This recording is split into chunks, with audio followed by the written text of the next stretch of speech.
Hello and welcome to my nagging obsession. And my name is Big Jack Little. I am a recovering alcoholic addict and now a recovering 7-hydroxymitragynine addict. And I wanted to share in my first video my bizarre experience in rehab. Going to rehab and what caused me to go to rehab and how bizarre it was. Because most people don't even know what I'm talking about. I'm talking about 7-hydroxymitragynine. I couldn't even pronounce the word. When I went to rehab, I was actually telling people I was on kratom and I was in rehab for kratom. After I got out, been out 67, I've been sober 67 days. I got out at day 38. So I've had about 3 or 4 weeks to research and to really kind of get an understanding of what the hell I was taking. I did not understand how this all worked. And usually that's how it works. When we are in the middle of a situation, maybe we're trying to grasp of what's going on, but then once we get out of it, we can look back and go, oh, okay. And so what I want to share in this video is my hook, line, and sinker to 7-hydroxymitragynine. First, I want to say that I started taking kratom in 2017. I walked into a gas station and there was a black. Hopefully someone that watches this video will remember this, maybe not. Like I said, I am in the beginning of all this, but I saw a package at the gas station in 2017 that was black and gold, and the black was like a zebra stripe, and it said relaxation on it. And don't ask me why. I had been sober for 8 years at that point.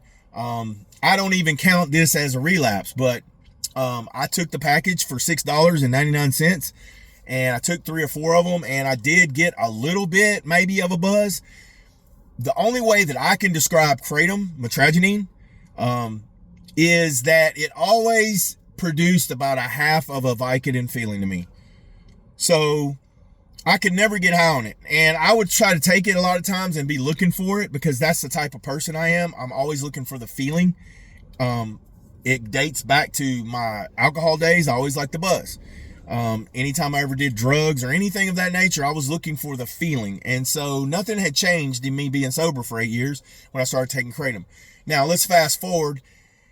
2021, I started having back pain and knee problems because I was doing a lot of running and I wanted to take kratom again. So I tried kratom again, taking the pills, and I really that time pushed it, like tried to get high and couldn't. What I've learned is there's a ceiling.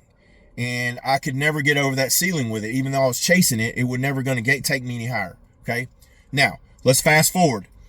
The hook for me was kratom. I'd kind of known about it. I have been sober now 2.5 years. Okay. Until April, when I went to a gas station again. Me and these damn gas stations. I saw a kratom shot in the little box, clear box, and at the gas station. And I was like, just piqued my interest. Everything in my life was going good. I never really thought in my mind that I had a problem, even though I'd had a little bit of a problem with kratom. I never thought it was a problem like alcohol and drugs and cocaine and all these things I've struggled with, right? So, I didn't buy the first day that I saw the kratom, but I thought about it, and I'm a creature of habit. So I went back to the gas station, and every day, after work, fill up my gas tank, get an energy drink, and then I decided to get a kratom shot. Okay.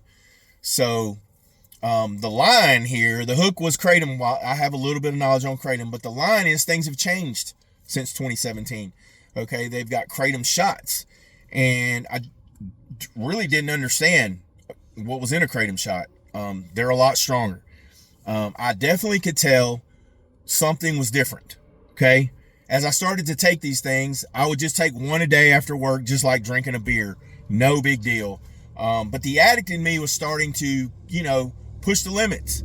And so what happened was, I was like, I'm paying a lot here at the gas station. I'm probably going to pay more if I go to a vape shop, but maybe they'll have something different. I always been that type of person to like kind of mix it up. The addict in me never wants the same thing. So, if I change it, whatever. So I ended up taking the MIT 45s and I got high. Now here's the catch on the MIT 45s, and I was taking like a $26 one. It says 1/6 of a bottle on there. Okay.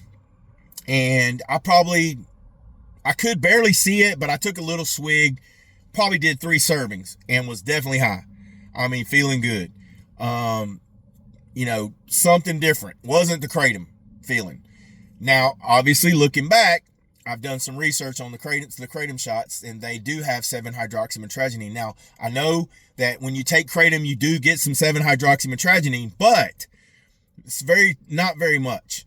Now, do I know how much 7-hydroxymitragynine was in what I was taking? No, because I went back now and I looked at the bottles, and they basically put a number with the mitragynine, and then they put 7-hydroxymitragynine, but they put little stars or little crosses or whatever. So don't know. Now, that's the line. I started running down the line with this stuff. I go into my local vape shop. He's like, hey, I got something new. I got these new pills. I didn't understand. All this stuff was kratom. Okay. I didn't understand how deep this is getting, right? So I said, no, I don't want to take no pills, but it was 3 little small pills. And I'm just thinking, he's like, no, they're stronger. It's better. It's the same price. And I took the 7-hydroxymitragynine. What product did I take? 7-OHMZ. Okay. 3-pack. And says take a half a pill. I probably took a pill or pill and a half. Definitely something different.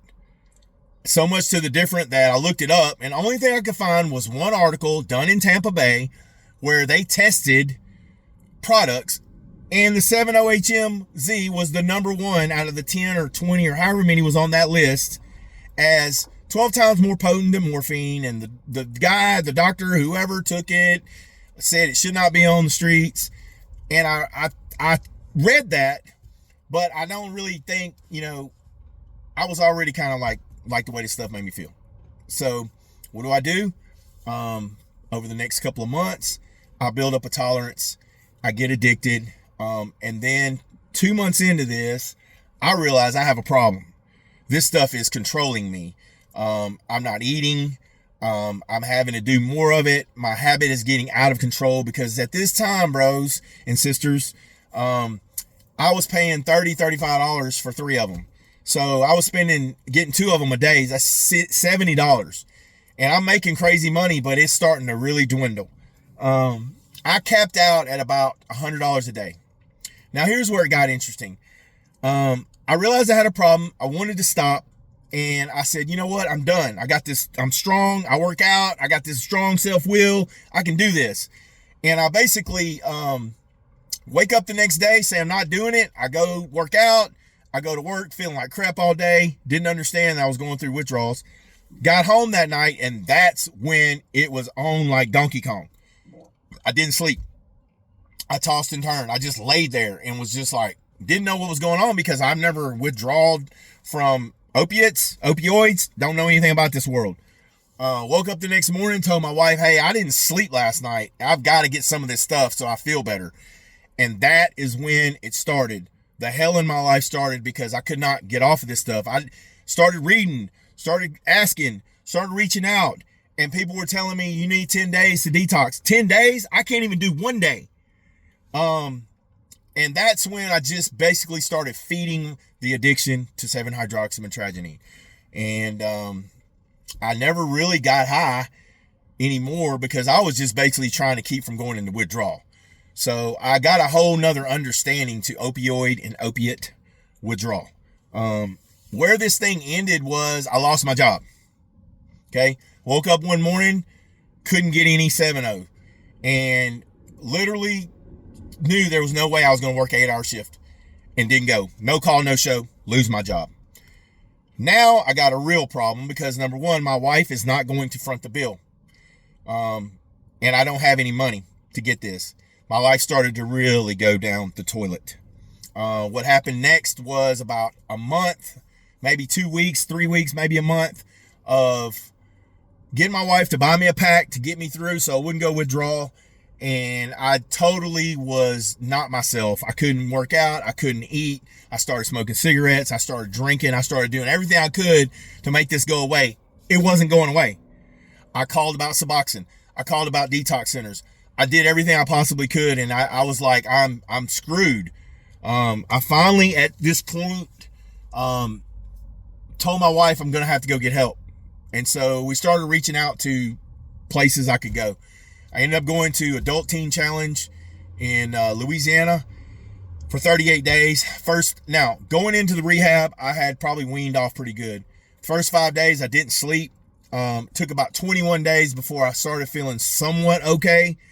And I would say, around 35 to 40 day of being off this stuff, after working out and eating and trying to just, get better, I started to feel healthy again. Now I'm 67 days today. And I want to just say that this stuff is dangerous if you're an addict. I know I've read comments. Okay, I know this stuff has a purpose, right? For people who probably can't get their pain meds, who aren't addicts. This is not for you. Okay, but if you're an addict and you like the way something feels and you can't stop, this stuff is going to be hell. Now, I will say this. It's so damn high, if you ain't got no money, you ain't going to be able to afford it anyway. This stuff is basically $10 a pill or more. So all I want to do is just make sure, if there's anyone watching this, what do you do to get off of this? I don't know what to tell you other than go to a 28-day detox. Unless you have the ability to stay in a room and go through the actual withdrawal, which I couldn't do. And I consider myself, I've competed in bodybuilding shows. I've suffered through a lot of stuff, training, all this, and I couldn't do it. And I want to help people, but no one knows about it. And I feel like I'm on an island by myself. I have seen a few videos that have been made, and people are saying the same thing. They don't have no research on it. They don't know nothing about it. They say stay away from it. Well, I want to be the one to tell you, stay away from 7-OH if you're an addict, because you will get addicted. And so anyway, I hope this helps someone. I'm going to keep pumping out videos. I'm trying to learn how to edit so that I can flash some of the research that I have, back this up with science, show people, what this actually is, because hook, line, and sinker, the sinker part was the 7-hydroxy. Once I started taking it, it was game over. Now, I'm going to say it again. This stuff does help people, right? And kratom shots and all that. But if you're an addictive type person, stay away. All right. So hopefully this will help somebody. God bless.